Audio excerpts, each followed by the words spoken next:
Hello class आपका ये जो फ्रिक्शन वाला पोर्शन था ये कंप्लीट हो चुका है।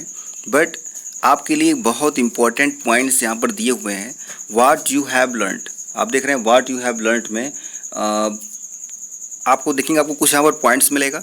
ये पॉइंट्स बहुत इंपॉर्टेंट है। आपने जितनी भी चीज़ें फ्रिक्शन के बारे में पढ़ी हैं, जितनी भी चीज़ें आपने फ्रिक्शनल फोर्स के टर्म में पढ़ा है, उसके कुछ बोल सकते हैं एप्लीकेशन है। एप्लीकेशन का सेंस ये कह सकते हो कि कुछ स्पेशल पॉइंट्स हैं। इन पॉइंट्स को समझना आपके लिए बहुत इंपॉर्टेंट है।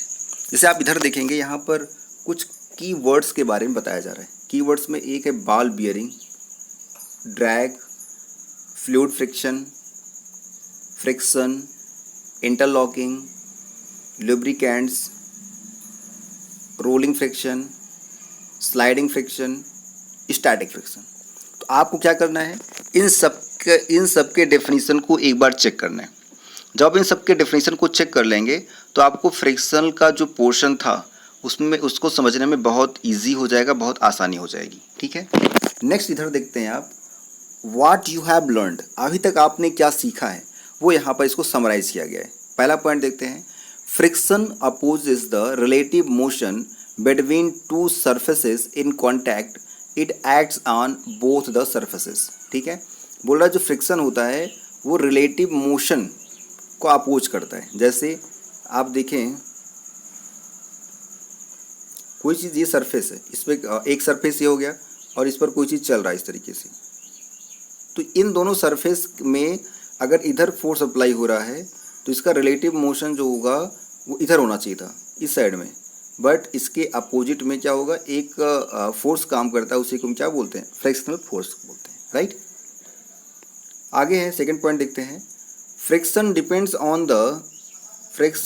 On the nature of surface in contact. इसको आपको पता है कि ये बताया गया था कि ये जो सरफेस है उसके नेचर पर डिपेंड करता है। और ये आप जानते हैं कि इसका दो सरफेस होता है, दो टाइप का, एक आपके लिए स्मूथ और एक कैसा था, रफ। स्मूथ और दूसरा रफ। इन दो सरफेस जो होते हैं ये क्या होते हैं, ये इस पर भी फ्रिक्शन डिपेंड करता है। थर्ड पॉइंट देखते हैं जरा। थर्ड पॉइंट जो है, for a given pair of surfaces friction depends upon the state of smoothness of दो सरफेस। कह रहा है कि ये डिपेंड कर, अगर कोई भी दो सरफेस है तो हमको देखना पड़ेगा कि उस सरफेस का स्मूथनेस कितना है, ज़्यादा है कि कम है। ठीक है, अगर ज़्यादा होगा तो स्मूथनेस ज़्यादा होगा तो फ्रिक्शन कम लगेगा, अगर स्मूथनेस कम होगा मीन्स रफनेस ज़्यादा होगा तो फ्रिक्शन ज़्यादा लगेगा। नेक्स्ट पॉइंट देखते हैं, friction depends on how hard the two surfaces press together. Friction इस पर भी डिपेंड करता है कि कितना जो दो सरफेस हैं वो एक दूसरे को कितना प्रेस करते हैं। मीन्स ज़्यादा प्रेस करेंगे तो ज़्यादा फोर्स अप्लाई होगा, ज़्यादा फोर्स अप्लाई होगा इसका मतलब है कि फ्रिक्शन भी कैसा होगा, ज़्यादा अप्लाई होगा। क्लियर है। अगला पॉइंट देखते हैं, static friction comes into play when we try to move an object at rest. ठीक है,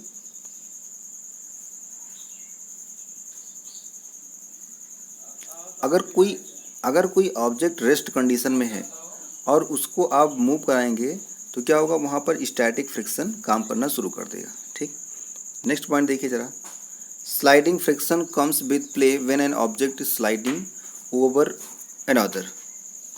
स्लाइडिंग फ्रिक्शन जो होगा वो क्या होगा, जब कोई ऑब्जेक्ट एक दूसरे पर स्लाइड करना शुरू करेगा तो वहाँ पर क्या होगा, वहाँ पर स्लाइडिंग फ्रिक्शन काम करना शुरू करेगा। एक और पॉइंट देखते हैं, स्लाइडिंग फ्रिक्शन जो होता है वो स्टैटिक फ्रिक्शन से छोटा होता है। ठीक, मीन्स स्लाइडिंग फ्रिक्शन के कंपेयर में स्टैटिक फ्रिक्शन ज़्यादा होता है, उसकी वैल्यू ज़्यादा होती है। नेक्स्ट है, friction is important for any of our activities. हम कोई भी काम करते हैं तो वहाँ पर फ्रिक्शन जरूरी होता है, चाहे हम उठ रहे हैं, बैठ रहे हैं, खा रहे हैं, पी रहे हैं, सो रहे हैं, इन हर चीज़ों में फ्रिक्शन नेसेसरी है। नेक्स्ट पॉइंट है, friction can be increased by making a surface rough.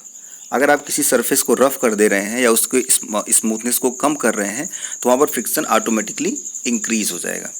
The sole of the shoes and the tyre of the vehicle are treated to increase friction.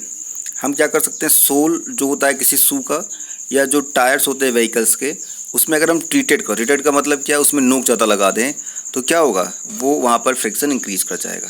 अगला पॉइंट देखिए जरा, the friction is some time undesirable, कभी कभी friction ऐसा होगा जो हमारे desire जितना हम अनुमान करते उससे ज़्यादा हो जाता है। जैसे मान लीजिए आपने कहीं पैर रखा और वो स्लिप कर गया, हमको उम्मीद होती है कि स्लिप नहीं करेगा, बट वो कभी कभी स्लिप कर देता है। इसका मतलब है फ्रिक्शन हमेशा एग्जैक्ट नहीं होता है, कभी वो एक्स्ट्रा ऑर्डिनरी कंडीशन में भी आ सकता है। नेक्स्ट है the friction is some time friction can be reduced by using lubricants, friction जो होता है उसको हम लुब्रिकेंट यूज करके कम कर सकते हैं।